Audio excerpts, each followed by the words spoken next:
Bienvenidos nuevamente a Dejemos que Fluya. Hoy el capítulo número 11 del libro El ángel, un amigo del alma de Víctor Sueiro. Capítulo 11. No me desampares ni de noche ni de día. Preguntas y respuestas. Monseñor Roque Manuel Pulleri es un animal. Tiene la ternura de un cachorro que nos ama de manera juguetona y entregada, con ese amor porque sí, que no pide nada a cambio. Tiene el sentido de la libertad de un quetzal, esa bellísima ave de Sudamérica que es todo un símbolo porque simplemente muere si se la enjaula, aun cuando se le den todos los cuidados.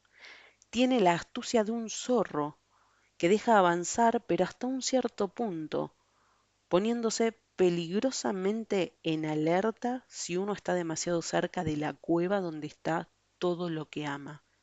Tiene la sabiduría que se atribuye a los búhos, a los que nada se les escapa en su mirada alerta. Conocen secretos maravillosos y emiten sonidos solamente cuando vale la pena que sean emitidos. Tiene la fuerza de un león que parece descansar amodorrado, pero cuando las papas queman y el enemigo se acerca, se levanta imponente y con un rugido pone las cosas en su lugar para que no hayan dudas. Tiene la lealtad de un buen perro ovejero, para quien su amo es su amigo y su amigo es su amo, razón por la cual puede abandonar su natural calma y mostrar los dientes si algo amenaza a los suyos. Tiene la majestad del cóndor, con su profunda pertenencia a esta patria y esa familiaridad con la que sobrevuela por los sitios más altos, sabiendo que pertenece a ellos, pero con naturalidad, sin soberbia. Tiene la experiencia de los elefantes que más han vivido, aquellos a los que el resto de la manada siguen sin chistar porque saben que conoce los mejores ríos, los mejores pastos y los peores enemigos. Y tiene también todo lo bueno de ese otro animal que puede lograr ser el más noble de la creación si usa su inteligencia, el hombre. Como digo, mi querido amigo Puyeli es un animal, y en rigor de verdad no conozco muchos como él, lo cual es una pena. Lo menciono a menudo cuando escribo, no solo por mi entrañable cariño hacia él, sino por el que siento también por ustedes. Oírlo suele ser un regalo y por eso lo comparto. Profesor universitario, director y fundador del Instituto de Estudios Mariológicos y de la Asociación Mariológica Argentina, editor y director de la revista Ave María, capellán mayor de la Fuerza Aérea y el hombre que ha de tener tal vez el récord en cantidad de grupos de oración organizados por él. A veces me pregunto si tiene tiempo para dormir o hacer pipí, cosa que los monseñores también hacen a diario. Monseñor Roque Pulleri es, además, el mayor angelólogo que hay en el país y uno de los más importantes del mundo. Por supuesto estoy hablando de angelólogo en serio, un apasionado estudioso desde el pulcro e inobjetable punto de vista de la religión. Ya se sabe que en estos temas la prudencia siempre es poca. Hay presuntos conocedores que, de puro ignorantes o directamente por mala fe, entran a la casa de la investigación seria con los pies llenos de barro o a veces de bosta. Fue mi amigo Roque Pulleri quien puso la piedra fundamental de este librito. Él me descubrió la existencia del ángel en su real magnitud hace unos 3 años y desde entonces no solo tomé conciencia de esa presencia, sino que se transformó en una obsesión reunir todos los datos serios posibles para que esto que hoy ustedes tienen en sus manos sea algo concreto. En Poderes, escrito en 1992, Ya había un capítulo entero dedicado al tema y en el cual, cuando yo le pregunto a Roque, ¿qué se supone que podemos hacer por nuestro ángel? Él me responde toda una definición. Me dice, hacerte amigo y ponerlo a laburar por vos. Eso lo hará feliz. Esa docena de palabras sintetizan lo que se repite con tono más pomposo y adusto en las miles de páginas que leí luego. Pero siempre hay algo nuevo que aprender con mi amigo Roque. Y Manolito, no te olvides de Manolito. De acuerdo. Y Manolito, que es el cariñoso nombre que Puyeli le dio a su propio ángel custodio hace ya muchos años. Manolito, tu amigo, Mariano, y a mucha honra. ¿Ustedes tienen honra? No, pará, no te enojes. Ya sé que la tienen, pero lo que quiero decir es, ¿necesitan ganarse ese tipo de cualidades tan humanas? ¿No las tienen desde su creación de manera natural? ¿Acaso ustedes no?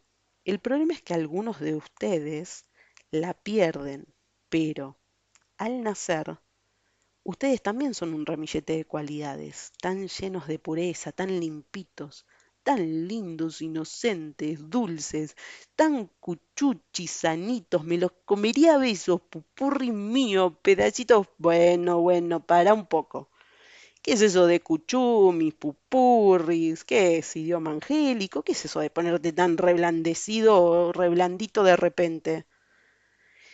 Es que los bebés me pueden. Me pongo tonto con ellos. Me abomba tanta cosa maravillosa y pura como una lágrima, tanto milagro.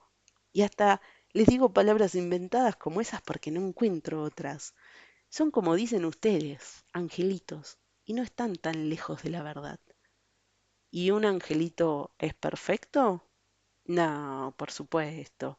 La única perfección total la tiene Dios. Los ángeles somos libres, ya te dije, y por serlo podemos elegir corrompernos, aunque no es ni fácil ni común que eso ocurra. Sería algo muy necio dejar la luz para abrazar las tinieblas. Los humanos, discúlpame, lo hacen a menudo porque se marean con el dinero en exceso, la ambición desaforada, el sexo tipo animalito, sin amor, el poder por el poder, el egoísmo del sálvese quien pueda, la violencia que desprecia a la vida y mil desviaciones más. Bueno, Mariano, si querés te ayudo.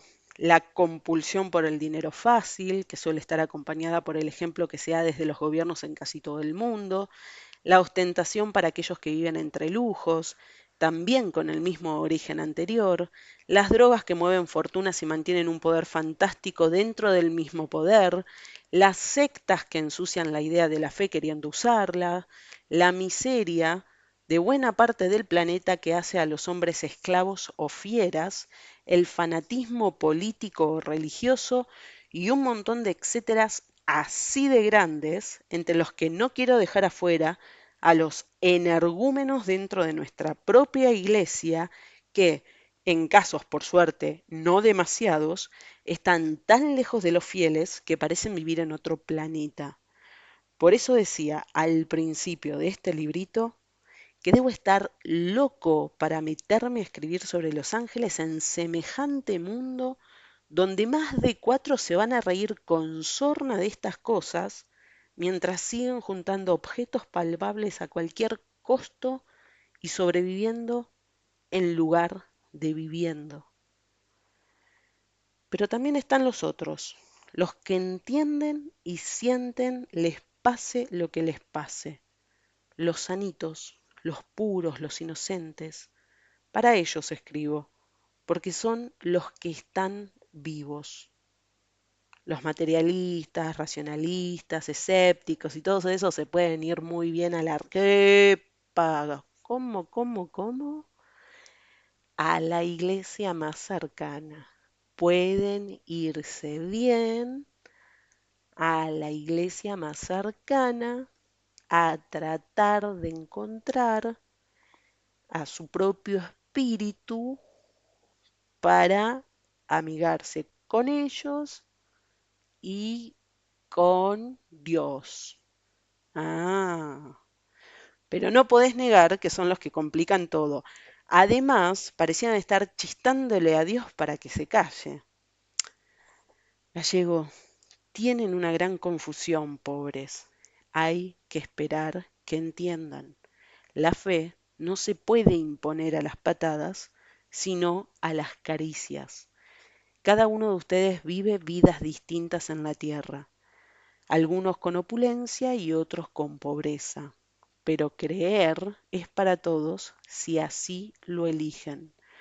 Los seres libres nunca son perfectos, pero tienen algo extraordinario que los hace diferentes.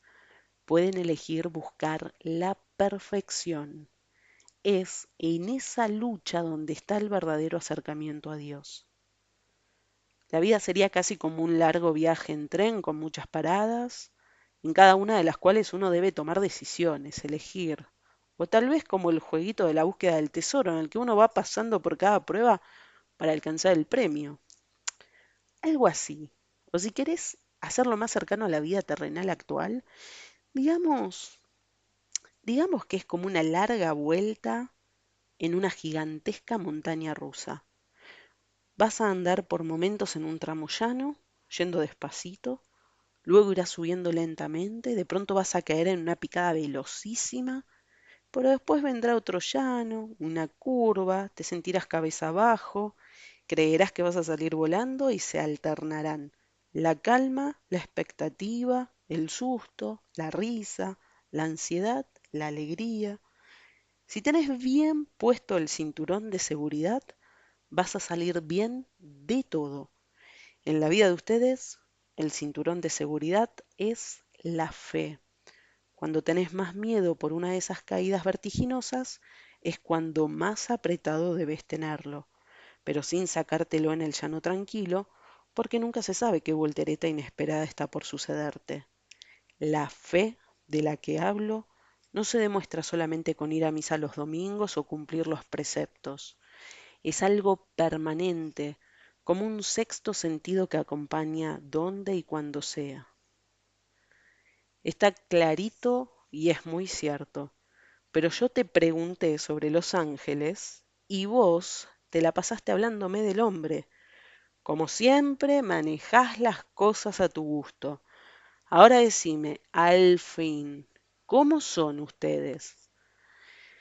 Nosotros tenemos algunos atributos que nos son propios y además todos los que tienen los hombres. Santo Tomás, en la Suma Teológica, nos define como criaturas totalmente espirituales, sustancias completas, superiores al hombre e inferiores a Dios, con una enorme capacidad de inteligencia y amor. No quise ofenderte con eso de superiores al hombre, sabrás entender. Sí, claro. En primer lugar, por supuesto que lo admito y además vos te escudás en lo que dijo el doctor Angélico, nada menos Santo Tomás. ¿Y en quién querés que me apoye? En Agatha Christie.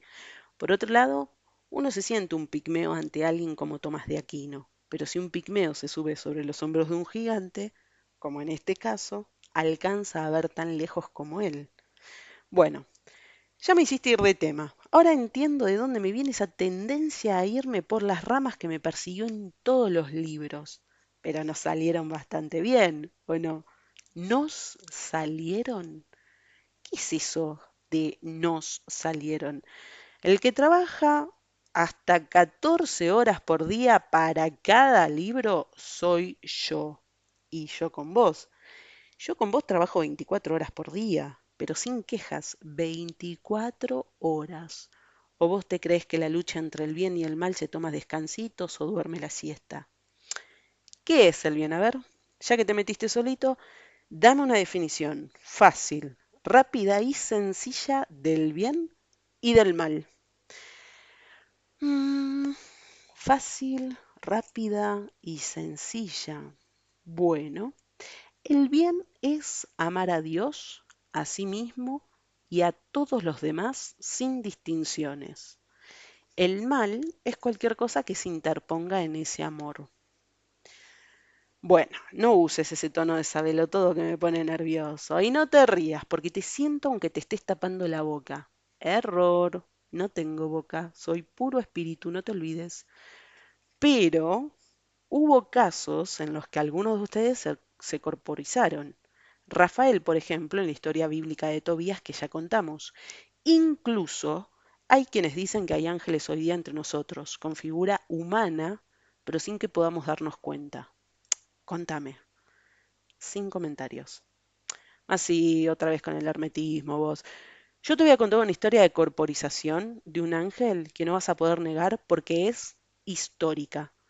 El protagonista es Don Bosco, San Juan Bosco, el fundador de los Salesianos y uno de los hombres que más se ocupó y se preocupó de los chiquitos y los adolescentes. Un fenómeno, Don Bosco, quien a propósito es llamado así porque en aquella época, mediados del siglo pasado, Don era una forma honorífica que solía reservarse para los sacerdotes. Este curita, tan fuera de lo común, está también muy ligado a lo sobrenatural, pero de eso vamos a hablar luego. Ahora nos importa lo de su ángel de la guarda corporizado. Resulta que don Bosco vivía con su mamá Margarita y un montonazo de chicos a los que daba comida y educación en un barrio de las afueras de Turín, en Italia, un lugar apartado y hasta algo tenebroso, al cual se llegaba desde el pueblo recién después de atravesar un bosque no menos lúgubre. El curita, por su parte, había recibido ya varias amenazas de los enemigos de la iglesia que habían advertido en él a alguien que no aflojaría al defenderla. Esto era por 1852 y la cosa estaba bastante pesadita, en especial con los masones italianos. Una noche caminaba por ese bosque rumbo a su casa y con cierto temor por esa soledad y esas tinieblas. Cuenta su biografía que se encomendó a Dios y a su ángel y siguió metiéndose en la espesura.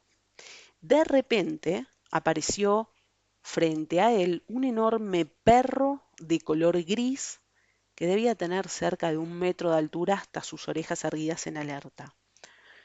No debe ser muy elegante eso de contar el susto que se pegó un santo, pero sí, así fue. Era humano al fin de cuentas. Sin embargo, el perrazo le movió la cola amistosamente y lo único que hizo fue ponerse a su lado para acompañarlo hasta la casa. Desde ese momento, Juan lo llamó Gris. Pero el perro se fue ante la pena del hombre. En una biografía nueva de Don Bosco, escrita por el salesiano Teresio Bosco, que no tenía parentesco con el santo, el autor cuenta que en otra ocasión 2 hombres atacaron al sacerdote cubriéndole la cara con una capucha y disponiéndose a darle una paliza, cuando, como de la nada, apareció Gris, que saltó sobre los forajidos, que deben haberse hecho pis encima de puro miedo, mientras huían como lagartijas asustadas.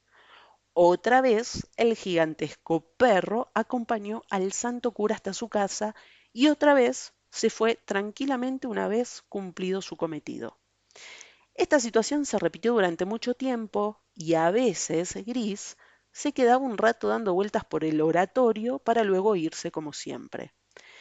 Algo que extrañaba a todos los que ya se habían familiarizado con él e incluso a su propio protegido era que jamás aceptó un bocado aunque se le ofrecía comida muy a menudo. Cuenta el biógrafo que en una oportunidad don Bosco fue a salir de su casa para dirigirse al pueblo y se encontró a Gris acostado cuán largo era en el umbral de la puerta. El sacerdote quiso hacerlo mover, pero sin resultado. Entonces pretendió saltar por sobre el gran animal, pero por primera y única vez el perro mostró sus dientes y gruñó amenazante, por lo cual no pudo salir. Gris no lo dejaba y se quedó allí hasta que Juan decidió aplazar su caminata y se fue a dormir. Al día siguiente, el perro ya no estaba, Pero don Bosco se enteró por varios amigos suyos que la noche anterior unos hombres habían estado esperándolo armados con revólveres para asesinarlo. La época del miedo y las amenazas fue pasando en la vida del santo hasta que todo se calmó y fue entonces cuando Gris se fue para allá no volver. 20 años más tarde, la baronesa Acelia Fasati, que conocía la historia del perro como muchos otros, le preguntó a don Bosco si tenía alguna explicación para aquello, y el sacerdote respondió: si le dijera que era un ángel, seguramente se reiría de mí, pero puedo decirle que no era un perro común. No caben dudas de que creía que en efecto se trataba de un ángel mandado para protegerlo, pero no se atrevía a decirlo abiertamente porque hubiera sido sumar un nuevo problema a los muchos que el pobre debió soportar. Lindo, ¿no? ¿Estás ahí? Siempre estoy aquí. Ya sé, pero tengo que preguntar porque no te veo, ya te lo dije. Tampoco ves al aire, pero sabes que está ahí y que sin él morirías en pocos minutos.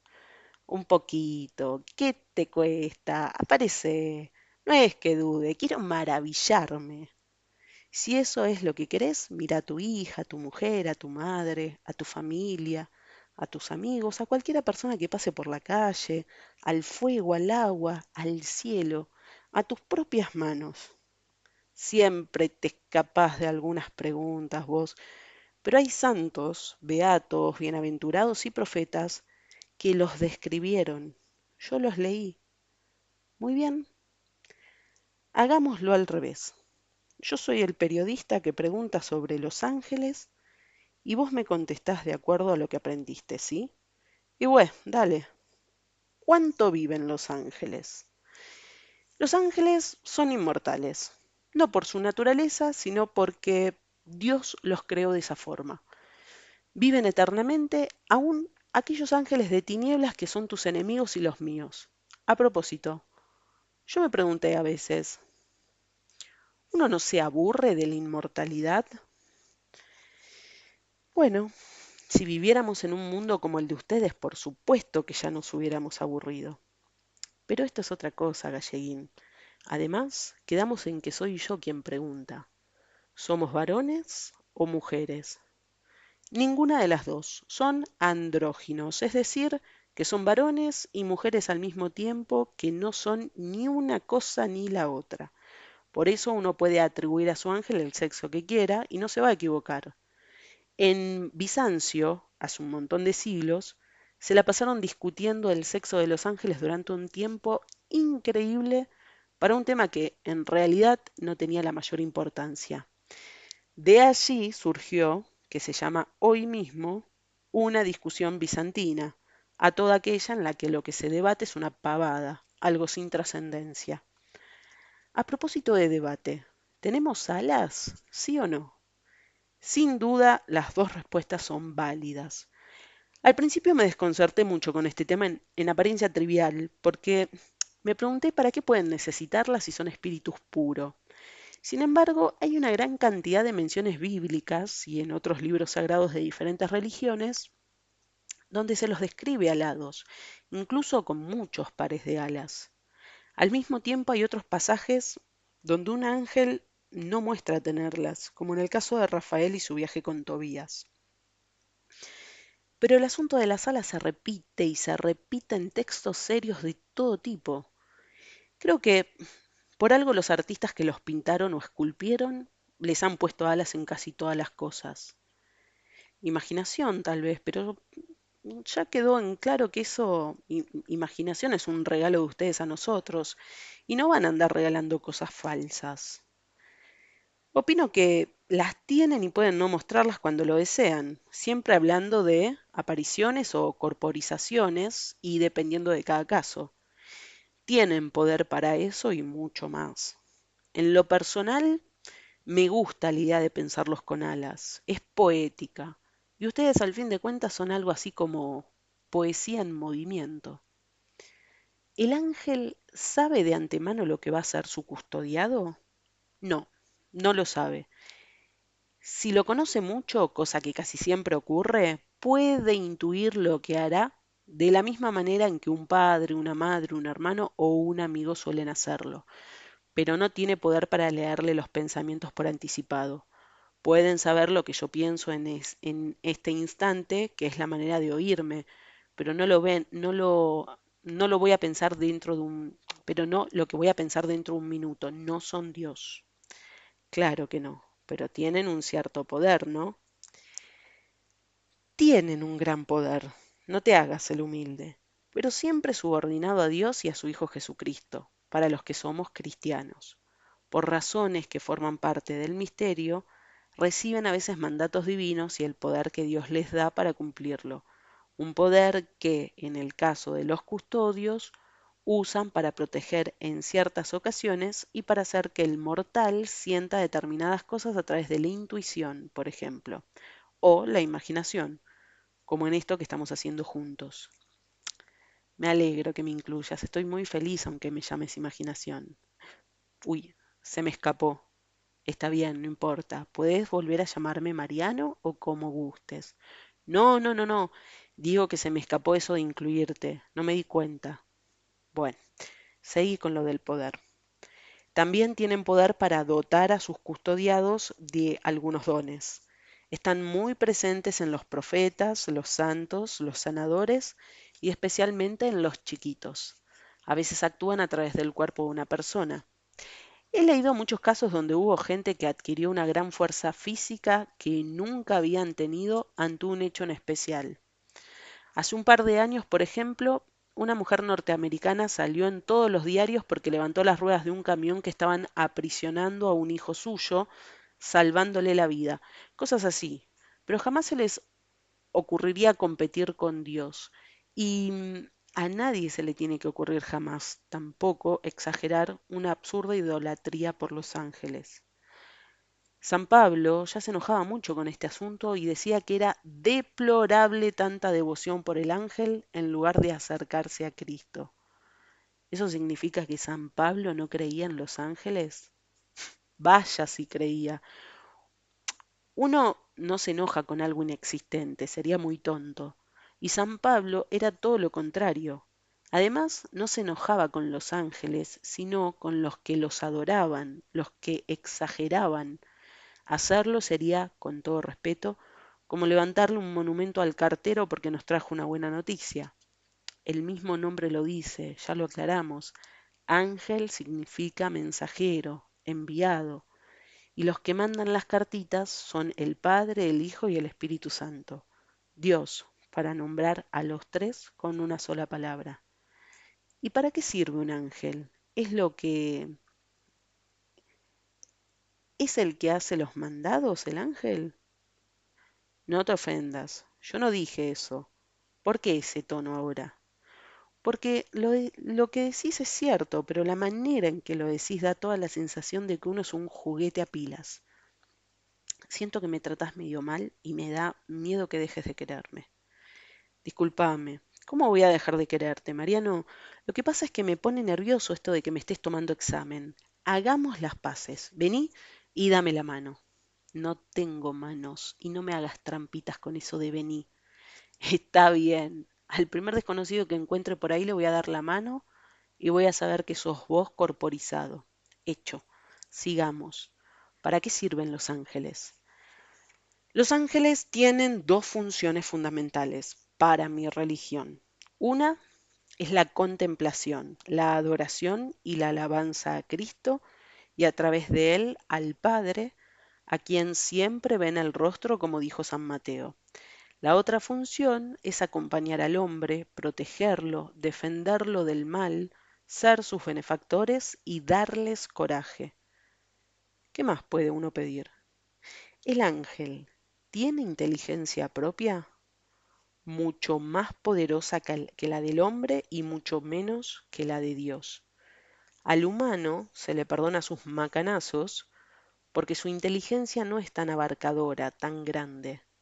A los ángeles no se les perdonaría la deslealtad o la traición porque con su enorme inteligencia tienen un conocimiento mucho más pleno y perfecto del bien y del mal, y ellos eligen porque son libres para hacerlo. Esto lo dijo Juan Pablo II en una audiencia general en 1986, agregando que Dios quiere que en el mundo se realice aquel amor verdadero que solo es posible sobre la base de la libertad. Dijo también en esa ocasión que los espíritus puros tienen un conocimiento de Dios incomparablemente más perfecto que el hombre. Los ángeles saben que la razón es un buen instrumento, pero nunca algo así como un Dios pagano. Hay que usarla, no venerarla. Es curioso que los que mejor parecieran entender eso son los más racionales, los más inteligentes. En el libro de Sor María Pía Giudice, que ya mencioné, Los Ángeles, la monjita cuenta el caso de Thomas Elliot, uno de los mayores estudiosos de la informática en los Estados Unidos, un hombre que conoce las leyes del cerebro electrónico, como yo puedo conocer la tabla del uno. Un científico altamente reconocido. Este señor tiene una hermana que estudia en Italia para obtener su doctorado en estudios bíblicos. A ella le escribió una carta pidiéndole que le mandara escritos serios sobre los ángeles. María Pía reproduce uno de sus párrafos. Precisamente porque me intereso en una ciencia que trata de agilizar la comunicación entre los hombres, quiero conocer a los ángeles y saber de su misterioso influjo que, como mensajero de Dios, ejercen entre los hombres. Otro indiscutible hombre de ciencia que terminó volcándose cada vez más con el paso de los años hacia lo espiritual y lo religioso fue Albert Einstein. No sé si les suena. El cientificismo es el fanatismo idiota de la ciencia. El científico prueba todo, incluyendo lo que sabe que está más allá de la razón pura. El cientificista opina que lo que no entiende con su razón simplemente no existe. Como por lo general no se destacan por su inteligencia, lo que existe para ellos es poco y lo que es peor, pobre, muy pobre. En lo personal, me ocurre desde el primer libro que aquellos científicos que se interesaron por estos trabajos, esos que no han tenido ningún problema en que recogiera sus testimonios de fe e incluso su aceptación de lo sobrenatural, han sido los más destacados, no solo en nuestro país, sino a nivel mundial. El doctor Luis de la Fuente, una eminencia internacional en cardiología hemodinámica, el doctor Raúl Matera, siempre recordado como uno de los mayores profesionales en neurología, su colega Hugo Scher, doctorado en neurología y psiquiatría, algo muy poco común, e invitado especial a infinidad de congresos médicos en el exterior, el doctor Santiago Valdés, excelente psiquiatra y gran luchador contra el SIDA, que fuera uno de los 20 finalistas para el Premio Nobel de la Paz en 1992, don Ernesto Sábato, que dejó su doctorado en física para bien de la literatura y del pensamiento humano, el doctor Hugo Beltrán, un clínico que es un lujo, el doctor Raúl Tear, un torbellino apasionado por sus semejantes, son algunos de los muchos hombres de ciencia que demostraron estar más allá de lo pequeño, como sucede solo con los grandes. Casi todos ellos han sido profesores universitarios y han dado sus testimonios sabiendo que la razón es importante, pero que el hombre es mucho más que un amontonamiento de músculos, huesos y sangre. Lo mismo ocurre con sus importantes colegas del resto del mundo. Tuvieron y tienen las cosas claras, sin temor a la crítica porque están en el tope, mirando hacia abajo pero sin soberbia, con seguridad en lo que saben y lo que sienten. Tienen carácter. ¿Y cómo se supone que es el carácter del ángel, su forma de ser? También Juan Pablo II, en otra audiencia general, dijo que Dios es espíritu. Los ángeles son, desde este punto de vista, las criaturas más cercanas al modelo divino. ¿Qué tal? No tengo amigos yo. Por otra parte, la idea generalizada, aún en ciertos teólogos y estudiosos del tema, es que, como espíritu puro que son, su accionar es alegre, casi festivo. Hasta pueden decirse que traviesos y que solo entristecen ante las bobadas que haga su custodiado o la propia tristeza de éste ante los problemas naturales de la vida. Son juguetones y me consta, a veces muy juguetones, demasiado diría. No me voy a dar por aludido. Soy un periodista serio que no debe entrar en polémica con su entrevistado, al que ahora le pregunto si siempre los ángeles han sido llamados así. En las religiones que han llegado hasta nuestros días, sí. En otras, que fueron importantes pero declinaron con los siglos, se tenía una idea muy similar a la del ángel, aunque se los consideraba como otras cosas. Los egipcios, por ejemplo, rendían culto a una gran cantidad de espíritus a los que honraban, pero siempre por debajo de las divinidades. Lo mismo ocurría en la Mesopotamia de la antigüedad, donde se atribuía a estos espíritus una enorme influencia en la vida cotidiana. Los persas, unos 2000 años antes de Cristo, eran fieles de una religión muy digna y poderosa dentro de la cual la figura del ángel, el del bien y el del mal, estaba claramente definida. Para los griegos y los romanos, cuyas creencias eran muy similares, salvo el cambio de nombre que daban a sus dioses, era muy fuerte el culto a los que consideraban genios de la naturaleza, el de las lluvias, el de las cosechas, el de los partos, el de la protección personal y muchísimos más que eran algo así como los intermediarios con las divinidades. Sus mensajeros, una vez más, se podría considerar. Para Platón, la cosa era así de clara, agregando que estos espíritus estaban destinados a conducir al hombre por el camino del bien. Aristóteles afirmó, por su parte, que, además de los dioses, hay sobre el cielo seres no sujetos a alteraciones o pasiones que viven una vida óptima y eterna. Si hubiera conocido la palabra y el concepto de ángel, así los hubiera llamado porque no hay diferencias. Mucho más cerca en el tiempo, hemos visto decenas de películas donde los Sioux, los apaches, los comanches y también nuestros aborígenes, aunque sin Hollywood que los promocione, creían con fervor en los espíritus que podían cuidarlos, aun cuando dejaban en claro que eran solo ayudantes de los dioses a los que adoraban. Nuevamente los intermediarios entre lo superior y los hombres. Los ángeles, se los llame como se los llame. ¿Pueden estar en dos lugares al mismo tiempo?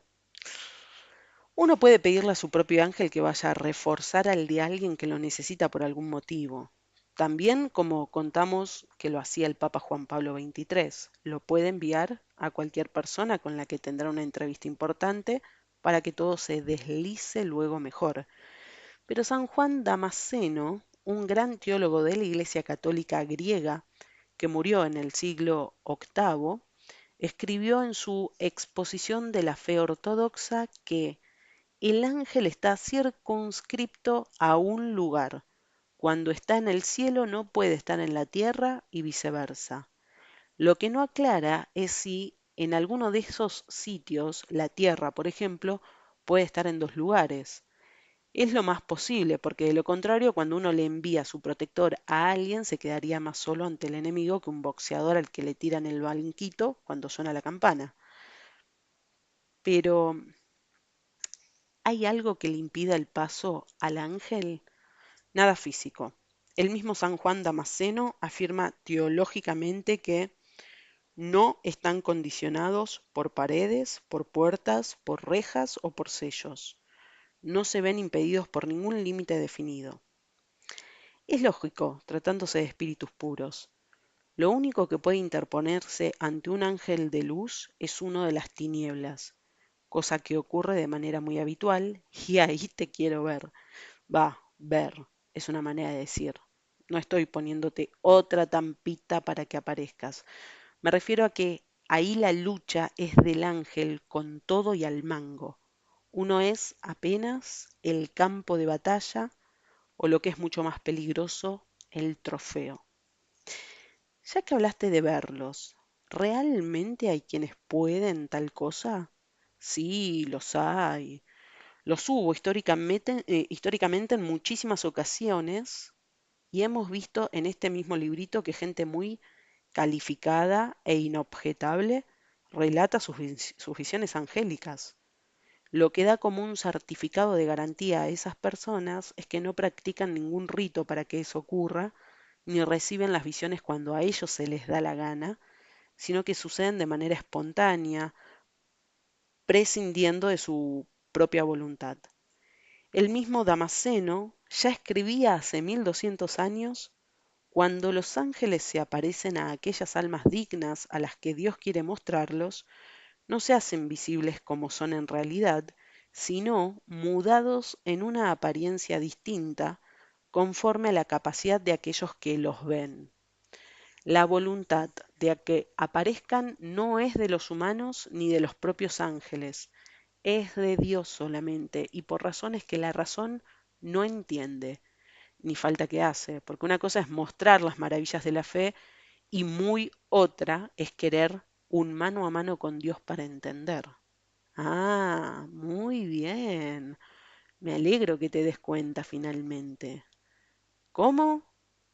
Y el asunto ese de que eras un periodista serio, que no querías polemizar con el entrevistado, se me escapó, de pura emoción. Tu ansiedad por saber más y más sobre los misterios de la fe me hace sentir a veces la piel como papel de lija. Pero si no tenés piel, es una manera de decir. Ahora que soy yo el que entrevista, se puede decir que es una licencia literaria. Así que hasta te tomás licencias literarias. ¿Qué sabés vos de entrevistar o escribir? ¿Qué antecedentes tenés? ¿Y qué tiene que ver? Louis Armstrong nunca estudió música y mirá cómo tocaba la trompeta. Más que mirar, escucho en realidad. Es otra licencia literaria. Tampoco Keops era arquitecto, pero hizo construir la más grande de las pirámides de Egipto. Claro. Yo vengo a ser tu esclavito que arrastra penosamente las palabras durante 14 horas diarias para que vos construyas la pirámide de tus pensamientos. Me siento fantástico. Bueno, no nos vayamos por las ramas como Tarzán. Eso lo escribí yo hace como 3 libros atrás. ¿Y quién te crees que te lo sopló? No importa, sigamos. Me gusta esto de ser periodista. Dígame, ¿usted cree que los ángeles saben el futuro? En primer lugar, no es imprescindible que me trates de usted para que esto sea una entrevista seria. En cuanto a la pregunta, la respuesta es sí, por lo que se sabe. Hay un poder premonitorio muy grande en Los Ángeles, lo cual no es nada como para volverse loco de asombro, ya que aún en los humanos existe de manera natural las precogniciones. En un capítulo que vendrá luego, hay un caso maravilloso donde el tema queda en claro. Los ángeles viven en una dimensión que no tiene tiempo ni espacio, lo que significa que abarcan el ayer, el hoy y el mañana de un solo golpe. No pueden conocer lo que pensamos ni lo que vamos a hacer para no vulnerar nuestra humana libertad, pero pueden saber que eso, lo que sea que hagamos, va a desencadenar algo que ellos ven claramente. Es una de las gracias extraordinarias que Dios les dio. El ángel no tiene dos límites por completo habituales en los humanos: un cuerpo físico, que a veces puede ser como el calabozo del alma, y un razonamiento con la medida del hombre, es decir, muy chiquito. Nosotros, los de carne y hueso, más que pensar, especulamos. Yo digo esto para que él me diga esto otro y entonces, o si no, cuando a alguien le ocurre una desgracia terrible, nos mostramos tremendamente doloridos y hasta es posible que lo estemos, pero desde el más profundo y negro fondo de nuestras almas egoístas, difícilmente evitemos pensar qué suerte que no me tocó a mí. Yo sé que aceptar esto es como recibir con una sonrisa una patada de Maradona en la entrepierna, pero ¿alguien puede dudarlo y arrojar la primera piedra? La educación moral general es la del sálvese quien pueda y así suelen ir las cosas. Los que actúen diferente están más cerca de la santidad de lo que imaginan. El ángel jamás especula, aun cuando se trate de un ser infinitamente más inteligente que el hombre, o quizás precisamente por eso.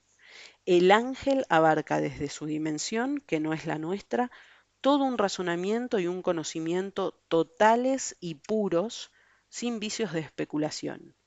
Puede entonces saber el futuro, al menos lo que los humanos llamamos futuro. ¿Hay ángeles para todo? Plantas, animales, rocas. Sí, pero no como protector particular. Una rosa no tiene un ángel para ella solita, pero sí hay ángeles de la floración toda. Lo mismo ocurre con los animales, las aguas, las montañas, etcétera. Pueden pertenecer tal vez al coro de las dominaciones o los principados que protegen al mundo de manera global y no individual. El único que tiene un ángel personal enviado por Dios para cuidarlo es el humano. Un ángel enterito, el de la guarda, para él solo exclusivamente. Las personas, al morir, ¿pueden transformarse en ángeles? Una persona muere solo físicamente. Lo que importa de un ser humano no muere nunca. Su alma es eterna y, por supuesto, es puramente espiritual. Puede transformarse en un ángel, sí, perfectamente, pero eso ya forma parte de la decisión y la misericordia divina, y desde ya forma parte del misterio que no se puede conocer ni develar desde aquí. Los ángeles, ¿pueden mostrarse con cuerpo humano alguna vez? ¿Hacen sentir su presencia de alguna manera? Todo el tiempo. El punto clave está en que nos demos cuenta. Los que corren por la vida como los hámster en su rueda, detrás de nada y sin ningún sentido, no lo van a advertir hasta que se detengan. Pero muchos otros se dan cuenta aún en las más pequeñas cosas.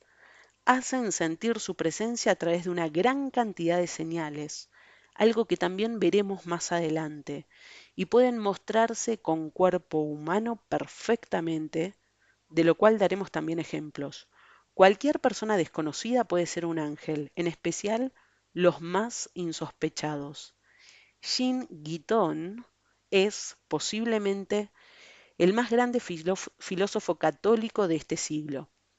En 1991, a los 90 años de edad, insistía en que la fe y la ciencia van a terminar hermanadas andando por la vida. Un sabio. Fue el único laico que participó del Concilio Vaticano II, invitado especialmente por su santidad Juan XXIII. El único laico, no sé si está claro, y su opinión fue escuchada con especial atención. En una nota publicada en el órgano de la prensa del Vaticano, en marzo de 1983, este hombre impresionante por su lucidez decía que un profesor suyo en la Universidad de la Sorbona les hablaba de los ángeles y transcribo textual. Me aconsejaba que me acordara de las personas encontradas por casualidad, en el tren o en el avión, que habían dicho algo y que habían desaparecido. No se los vuelve a encontrar más, pero nuestra vida es modificada profundamente después de una simple palabra. En el mismo artículo, este monumento filosófico de carne y hueso dice: creo en los ángeles en su auténtica existencia. A veces he creído adivinar sobre, o más bien junto a mí, un ser impalpable y secreto que aparta un obstáculo, que me inspira, me protege y me guía, que a veces, con un dedo sobre los labios, me trae un mensaje al cual es necesario asentir. Me parece que la escena de la Anunciación en la que Gabriel habla con la Virgen para pedirle solamente que diga que sí, se reproduce con frecuencia en el curso de nuestras vidas. Jean Guiton, uno de los pocos sabios que en el mundo han sido tan contemporáneos además, tan vecino nuestro en estos días de este conflictivo planeta, termina ese artículo diciendo: el ángel es compuesto de dulzura y vigor. Sus alas son como pulmones externos, sus cabellos los rayos del sol. La cara es pura luz, carece de miembros, es una llama. Sobre la puerta de una catedral el ángel hace sonreír también a la piedra en la que está esculpido. La sonrisa es la señal del espíritu sobre un rostro. El ángel sabe, el ángel calla, solo se revela a través de la sonrisa. ¿Qué te puedo decir, Marianito? Después de lo escrito por este hombre, ¿de qué forma más bella puede definirse al ángel? ¿Cómo lo definirías vos? No sé, ya lo hicimos de una docena de maneras desde que empezó este librito, todas coincidentes en lo fundamental, claro. Si debo responder, yo diría que el ángel como tal respira el aliento de Dios en lugar de aire como lo hacemos los mortales. Me gusta mucho lo escrito por el cardenal Newman, John Henry Newman, que en el siglo pasado dijo: cada soplo de aire, cada rayo de luz y calor, cada bello paisaje es, por así decir, una orla de sus vestidos, el ondear de las vestiduras de quienes ven a Dios. Y de una manera especial siento como propio un consejo del beato José María Escrivá de Balaguer en su libro Camino, que dice: ten confianza con tu ángel custodio, trátalo como un entrañable amigo, lo es, y él sabrá hacerte mil servicios en los asuntos ordinarios de cada día. Y me subyuga con ternura cuando luego lo define diciendo: siéntelo como un cómplice. Así lo siento, así te siento, Mariano. Y me gusta, me encanta, te quiero, te necesito, te defiendo casi tanto como vos a mí. ¿Qué haces? No me digas que estás llorando ahora. Bueno, dale, pará. Menos mal que vos no sos un enfermo cardíaco como yo, ¿eh? Gracias. Dios concede las gracias. Lo único que faltaba es que sea yo el que te diga a vos semejante cosa. El amor no se agradece, solo se devuelve. Soy un sentimental, me gusta mucho ser tu cómplice. Y a mí también, Marianito, ojalá al lector le dé tanto placer recorrer estas páginas como el que me da a mí escribirlas, o a vos. Ya no sé quién escribe qué a esta altura. ¿Acaso importa?